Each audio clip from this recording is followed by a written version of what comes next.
ilmaan dhalate ol jechaasu way firdi feeti muka yoo ajjeefte heeradhi haatta muka yaa boomee akkam taanagaa qiyaamaan amma nu qabatte osoo gaafa inni duran talatan hin ulfeessu jaawarjuu san hayyeen ulfeessin jennee dhiifne si gale arra tun hundinu mudattu jechuudha yaa jarana taanarra dura aruuza seeni jennee hin seenu jeedditi seen ta'uun seentu ni tumne hayyee jijjiirama jee biyya galee jechuudha aruuza oggeeni seenu eeysa ilmoon ulfooyitee dhalatte ilmoon lafa dhiiftu seerri sin dhiisu aadaan sin dhiiftu maarreen sin dhiiftu qiyaamaan nu beeka santu nu qabatee jechuudha san keessaa ilmaan intalaa ha qiyaamaa kan jawween juusan kadhalate san ajjeesuu sun hin taane akkamifirraa geggeessina irratti hayyoonni keenya kaleessa wal gahee jechuudha. Alhamdulillahi rabbil alamin. Wal gahii naamusa qabdu wal gahii kabajaadhaan qaamni hidhate qaamni karaa nagayaatiin qabsaa'u waa warri hidhannoo dalaguu hin dandeenye. Ati sujii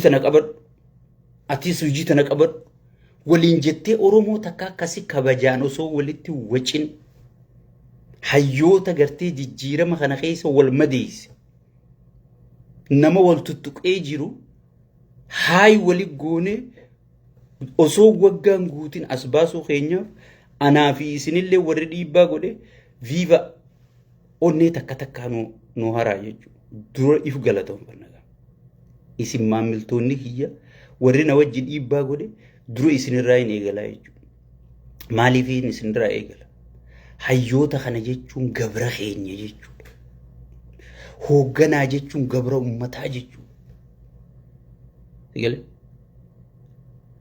hoogganaa ummataa jechuun gabra ummataati garuu piippiin faallaa sanii gabra ummata godhatte jechuudha ummata cafaqu gudeedu buqisu kanas godhatte jechuudha kun joolleen ummata barate lakkii nuti kan baranneef ummata kana kan barsiise ummata kana eega isaan tokkummatti haajaman walitti aaruun keenya wal tuttuquun keenya sigale haa bulfannu sigale duraanii kan wal tuttuineef ummata wal nuuta haajuu kana duraanuu kan walitti aaruu turreef ummata nu arra gartee wal nuuta haajuu kana ja'anii sigale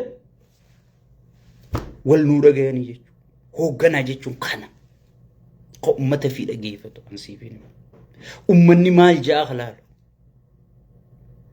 ummanni nyaatee bulee jee ka qoratu ummanni oomishatee jee ka qoratu oomishni ummata akkamii jee ka gibira irraa gad deebisu gibiraan ani isinitti iyyuu ture parsantii 15 irraa 35 isinit galchuu ta'a jee isinitti osoon paarlamaan hin lallabinin ani iyyuu ture amma paarlamaan lallabee deengadda BBC afaan Oromoo dhageeffadhu waaniinan baatii lama dura lallabaa ture kagartee ummata jiddugaleessa godhatee deemu malee aangoo ifii jiddugaleessa godhatee faayidaa fi jiddugaleessa godhatee kan deemne ta'uu hayyoonni keenya nu mirkaneessee jira jechuudha maaltu sanirraa si tole maaltu sanirraa si gammachiise jechuun keessa waamma isinii waan laaltan qabdan ani waan hin laaleen qabaa mee Profeesar Mahammad Xaahiroo Raahaan Profeesar Mahammad Xaahiroo hayyuu diinagdeeti isumarraa hin isinii kaasa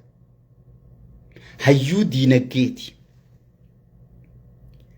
waa'ee waraanarraa naasoyne waa'ee siyaasaa biroorraa naa poozishinni isaa kenname diinagdee lukku hayyuu jechuudha piippiin garuu faallaa sanii dooktara fuuteeti itti gaafatamaa misooma qonnaa gooti sigal mee dooktarri kan barate waa'ee qonnaati moo waa'ee garaa nama baqaysu dachii tana garaa baqaysaa dhaqe injiinara fuutee itti gaafatamaa fayyaa gooti jechuudha sigal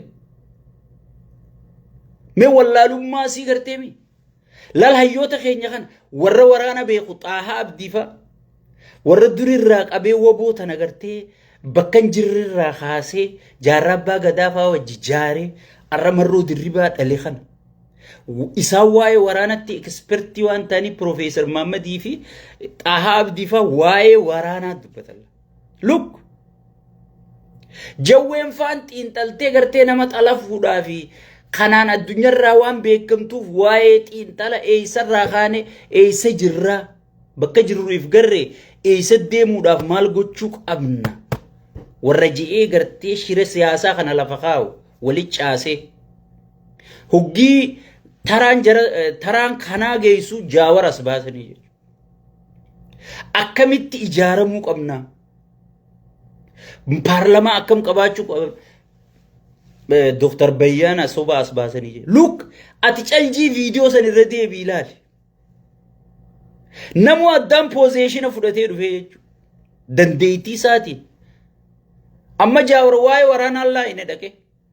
Marroon akkana ta'uu qaba, marroon maarree ta'uu qaba, marreen miixirkishoo ta'uu qaba, miilli yoo hin jenne. Look, waan biyyattiin sun ta'uu qabdu, muuxannoo biyya biroo irraa qabnu, waan dubbifnerraa, waan barannerraa, siyaasaan biyya sanii akkana taate, dippiloomaasiin biyya sanii akkana taate, maarreen biyya sanii akkana taate, kan inni haaseessani. Look, Profeesar Maamad Xaahiroo diinagdeen biyyattii sun akkamitti kuftu? Diinagdeen biyya sanii gartee fuula durallee hoggii Abiyyi booda diinagdeen biyya sanii akkamiin milkaa'uu qabdu lafa kaayee jechuudha. Hayyuu diinagdeeti qaba. Sigale. Takkaa harkitanii isin Abiyyi bar mee Abiyyi ma fudhadhumma sheeyxaantichuma kana fudhadhu. Yoo barsiisaan niin beela'ee je barsiisaa ha gorsu isa. Yoo dooktarri niin beela'ee je ha dooktara waa himu isa. Yoo warri magaalaa pilaaniin nu harkaa jallate je waa hunda ha beeku isaa jechuudha. Garuu hayyoonni beekamaan yuunivarsiitii addunyaa barsiisu kun uummanni beeke ati haleechi irratti harkite sun Oromoo ta'ee afaan keessatti haasa'u jira malee hoggii isaa walgahii faranjii takka seenan uummata faranjiin hanga isaa lafa hudduun isaanii lafa tuytutti uummata faranjiin akka kaatee dhaabbattuufi beeke. Sigale. Uummata hayyoota meeqa ka faranjii kan nukuleera oomishu kana kagartee diinagdee addunyaa xiinxalu kana diinagdee Ameerikaa sochoosu kana uummata barsiisee gabbaasee beeke Profeesar Maamad Hassanfaa. Sigale. Hayyoota arraa Ameerikaan ittiin dhaadattu kana hayyoota Ameerikaa ka addunyaa kashir godhu jiru kana warra barsiisee gabbaaseen siin jedhu namoota lallaafaa sitti hin fakkaate. Sigale. Qooda akkamitti maas walii kaayan qooda walii kaa'uun hangam takka akka faayidaa qabdu. Dr. Zaggaayee Araarsaa Luuk waan inni lafa kaaye. Ijaaraminsaa fi itti gaafatamu waa heeraa baratee jechuudha. Hoggii haasawaan kana warri heerri barate irratti ibsa kennuu danda'a. Kana warri ekonoomsii barate irratti ibsa kennuu danda'a. Kana warri injiinaringii barate akkaataatti gartee karaan biyya sanii ijaaramu Oromoon maaliif karaa dhabde, Oromoon maaliif hospitaala dhabde, Oromoon maaliif akkana taate, Oromoon maaliif wal guutuu isii abbaatti godhanii jechuudha. Look, aangoon bar bakka guutuu ciiftii wanni dheengaddaan isiniin jeebi viidiyoo matii jette dabarte laala. Aangoon tun nama hunda geesseeti isinii na laalu kana hunda geessi na birallee kutte isaan dhiisi na birallee kutte wallaa isin hunda geessi. Maaliif namni dandeettii ifiitiini sigale waan barateeni biyya sarfi godhu. PP biratti garuu hangam takka gartee sheeyxaanaatichaaf amanamummaa qabda. Hangam takka gara jabaan hangam takka uummata irraa dhufteef jiidhan qabne hangam takka nama jeesuu dandeessa. Hangam takka nama gartee saba keetiif jiidhan qabne jechuudhaan si ramadanii jechuudha. Taayyee dandayaa galanni bakka jirutti barabaraan isa haa ga'u dheengadda jeen gara jabeessa dhugaa nama sabaaf hin laalan nama if duuba laalle adda adda dha'u sanaan gurra kaajanii abbaa gadara shansiisanii jechuudha. PPdhaan kanaan madaalamta. Hayyoota biraan ammoo eenyu hayyuu diinagdeeti abaluu waa'ee diinagdee haa dubbatu. Eenyu hayyuu siyaasaati abaluu waa'ee siyaasaa haa dubbatu. Eenyu hayyuu ijaarsaati abaluu waa'ee ijaaraminsaa haa dubbatu. Eenyu hayyuu waraanaati abaluu waa'ee waraanaa haa dubbatu. Luka akkuma isaan itti poozishiina walii qoodanii jechuudha. So faayidaan ijaaraminsa kanaa maali jechuun keessanii malchiisa. Amma manguddoo wal geessee maarree wal geessee mee ummata san keessa namni waggaa 88 ni jira. Ameerikaa nama waggaa meeqaa bulchu jiramma. Namni baroggii hancufa liqimse biyya bulchaa beeta. Ijoollee akka xiyyaa tana aangottuun malchanii bara. Rabbilleen ergamoota isaa waggaa 40 oggii ol darban ergaa bara. Sigal ergaa bara. Manguddoo maarree taate manguddoo tan akka waan gattiqqeessu. Manguddoo tan akka waan gabbuusu. Sigal hay bar manguddoo yaada qabdi. Dubbii hubattee laaltii bar. Anaa asirraa dubbatu kana bar manguddoo tana karaa isaan gartee akka shaamaa ta'anii gubatanii naa ibsanirraan deemaa dhufe bar. Karaa namni dukkana keessa gatii kafalee sigal naa ibsanirraan deemaa dhufe bar. Arra manguddoon tunu waan beektu manguddoo walii qabamte jira. Bar jara kana jarri sirna jijjiiree hattuun aangoo harkaa butte. Qulqullumina garaa isaaniiti jecha ilma keenya jedhanii amananii sigalee bineensa keenya nutti ta'ee gabbee shayxaana keenya ta'ee gabbee jara kanaa bar jarris jijjiirama sanfite. Gaafa Oromoon jijjiiraman fidduu mootummaan zayitunaami kan dhagaan buutu ja'anuu buusanii garsiisan akkatti buusanillee muuxannoo horatanii jiranii jechuudha. Akkatti nama jaaranillee muuxannoo qabanii jechuudha. Akkatti nama xalafanillee muuxannoo qabanii jechuudha. Dalagaa tokko oggii dhayite bar muuxannoo waggaa meeqaa qabda siin jedhani. Jarri kun jara biyyattiin tun sabni kunniin qabajuutu walgahe jara tuffatamu. Jara tuffatamu jarri kun. Sigalee jara biyyattiin sunniin qaba jettuu walgahee jechuudha. Jara jijjiirama fidee beekuu walgahee jechuudha. So faayidaa walgahii isaaniitu maali? Faayidaan ijaaraminsaa maali? Namni ijaarame hin gabroomu. Namni faca'e miliyoona meeqa yoo ta'ellee akka Oromoo kana bu'aa mudata. Amma xiqqoo boodanaa eegi PP mana sirra yaa'utee maallaqa sii hiruu teessu. Yoom takkaa garatte. PP dheengadda si tuffattu. PP dheengadda nama si lakkaa'uu didde. PP dheengadda uggee ati gaafii takka gaafatte milishaan ichumaan afaan cuqqaalee si kuchiisu. PP shimallis si jalaa dubbachuu dhiisii. Abbaan gandaatuu si jalaa dubbachuu dide arraa afaan Oromoo haasoysiisu jirta jechuudha. Maaliif hayyoota kana wal dhagee akkanuma naa eegi faayidaa ijaaraminsa irraa hin siimu jira.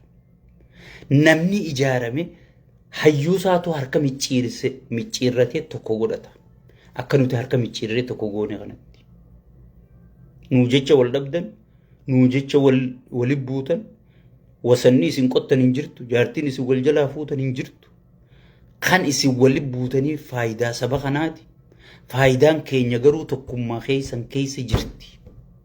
Jennee dhiibbaarra gooneeti. Sigalee arra wal nuutaan faayidaa ijaaramuu keessaa tokko. Lammaffaa yoo ijaaramte faayidaa aadaa kee, afaan kee, daangaa kee sigalee eessifatta. Diinagdee keessatti hirmaannaa argatta. Siyaasaa keessatti hirmaannaa argatta.